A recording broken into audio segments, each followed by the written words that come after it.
Y'all, I'm carrying enough weight down the trail as it is. I cannot afford to be carrying heavy gear. But what if I told you that there was ultralight hiking gear with specific advantages for plus size hikers? There is.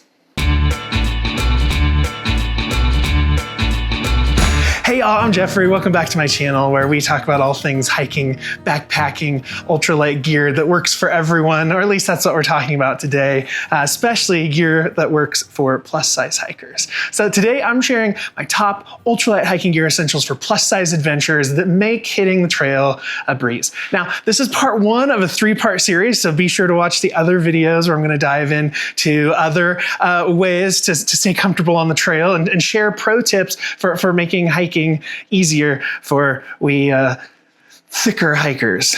You'll find links for all the gear that I mentioned today down in the description, so be sure to check that out and stick around until the end because I'm also going to tell you about a really cool group trip where you can try this gear, these tactics in breathtaking Banff, Canada, if you've never been, and it takes all the worrying out of it. But with that, let's dive in. Okay, first let's kick things off with arguably the most important piece of gear that you're going to take on any hike or backpacking trip. What do you think that is? I think it's shoes, if you ask me. So let's kick things off with I think probably my MVP of my PCT Thru-Hike, my shoes. Now, these are not only a trail runner, but they are a trail runner that is meant for ultra marathons, for long distance. They have extra cushioning. Extra cushioning. This is the Brooks Caldera Trail Runner, and it is currently my favorite shoe. It's ridiculously light at just 10.5 ounces. I think that's for a size 10. Of course, the size will affect the weight, but this is one of the lightest trail runners, especially ultra trail runners with this much cushioning. One of the reasons I like this shoe so much, you know, it has all the regular suspects for a quality trail shoe. It has great tread. They last a long time. They're kind of surprisingly washable. I doubt that I doubt Brooks suggests that you wash them often, but you can. I wash them a lot, and they wash really well. But the extra nice thing is you'll see that they have this wide platform that gives you more stability. And it looks as though your foot is high. It does have a high drop. I can't remember the drop off the top of my head, and I didn't research that, but it does have a decent drop. But your foot is actually seated down in here deeper. So while it looks like you'd be like top heavy and wobbly, your foot is seated down in this, and it feels so stable. Because of the extra cushioning, especially if you're a bigger hiker, that trail runs, or even if you hike, you know that feeling at the end of the day when your feet and your legs have just been beating on the ground and everything's sore and inflamed. This really goes a long way to minimize this at the end of the day. So, not only is this shoe light, but it's ridiculously light for how much support it provides, especially, again, for a plus size hiker. Now, this is the Brooks Running Caldera, but there are other brands that make ultra running shoes that are similar. Another key feature is a wide toe box. That's nice for a lot of reasons. When your toe is hitting against the end or side of your shoe over and over and over and over and over again, that is what, or at least one of the things that can cause you to lose toenails. They turn black, they fall off. It looks very dramatic. It doesn't hurt nearly as much as it looks like it would. But ensuring that your shoes are the right size, so long enough, ensuring that you have a toe box that is wide enough.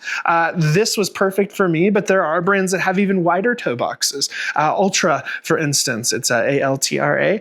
They are known for having even wider toe boxes. So because of that, they're popular with hikers. Now, you may even want to size up. This is something that you'll just have to test and figure out, but you may want to size up, and the reason being, if you're doing a lot of downhill, your foot is going to be constantly moving a little bit further forward with each step than it would when your foot is flat or going uphill. And so going up like a half size, I always size up at least a half size, just gives you a little extra room to help, again, prevent those toenails from going away. But this is the Brooks Caldera, but Hoka also makes a lot of similar ultra running shoes. Any of these ultra running shoes are going to be amazing for a bigger hiker. Hello. Hey, if you are sitting there thinking, oh, I want to travel more, I want to go on more adventures, come with me. I host trips around the world. We've been hiking in Patagonia. We went looking for the Northern Lights in Iceland, trekking in Nepal, camping in Banff, Canada, in the Canadian Rockies. We do it all, and we have a real good time. Everyone's welcome, and all the details for any current trips, just click that little bubble up in the top corner, or go to my website, jjb.life/travel. And we almost always make at least one group cringy TikTok. So come hang out with us. We're a real good time. Okay, next up is a backpack, and I am specifically going to mention the pack that I used on the PCT.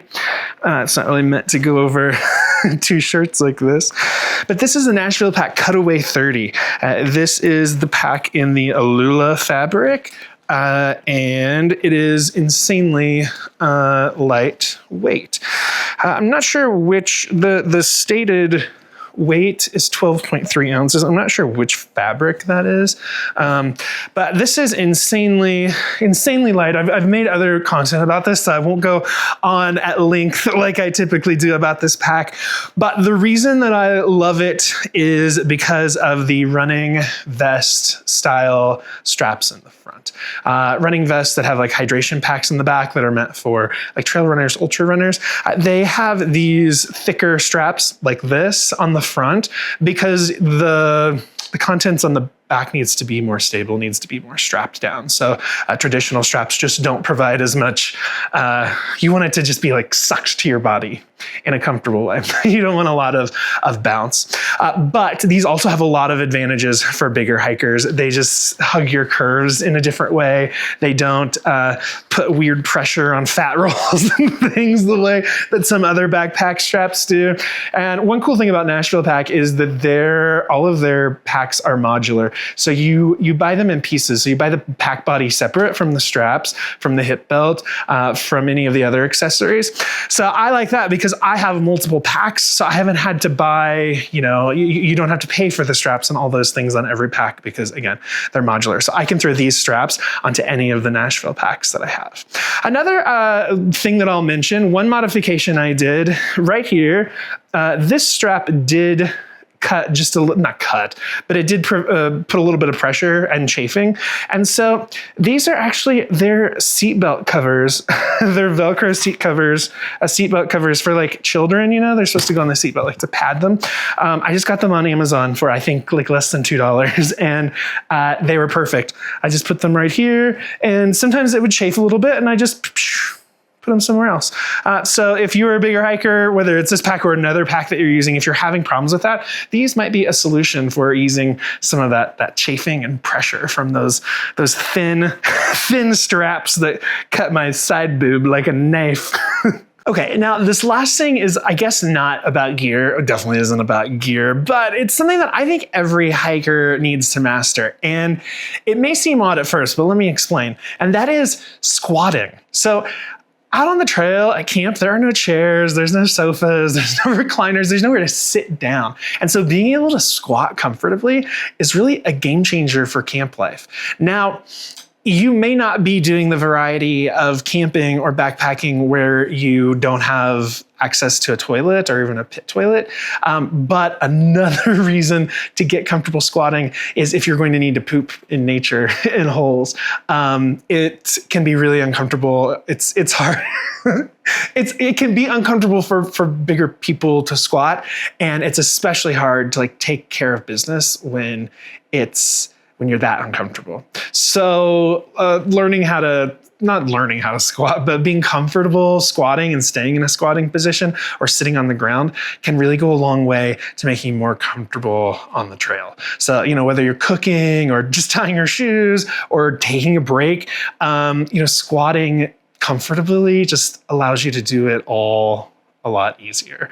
And it's, in general, if you can squat, it's good for your mobility and balance, which are key for hiking as well, right?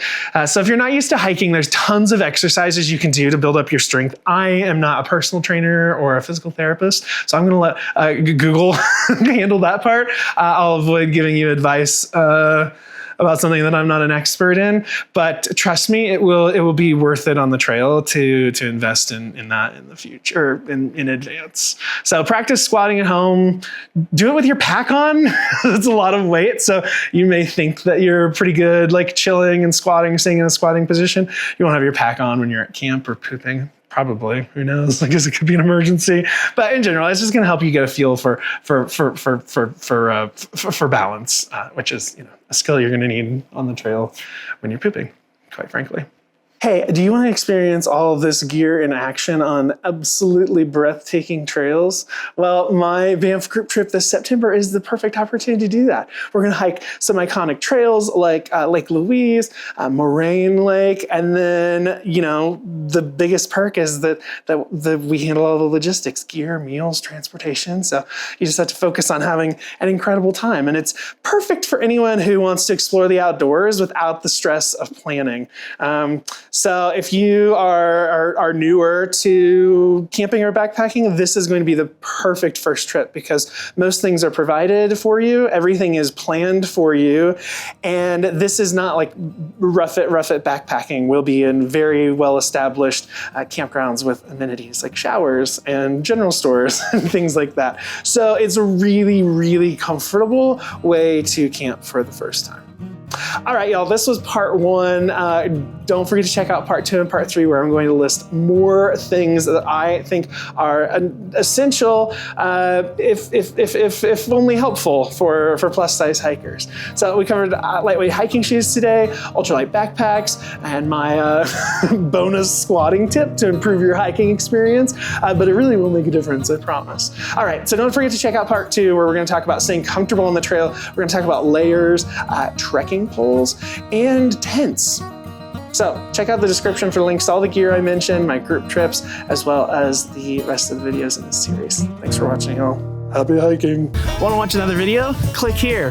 Want to learn more about my upcoming trips? Click here. Want to subscribe and like all my videos and turn those bell notifications on?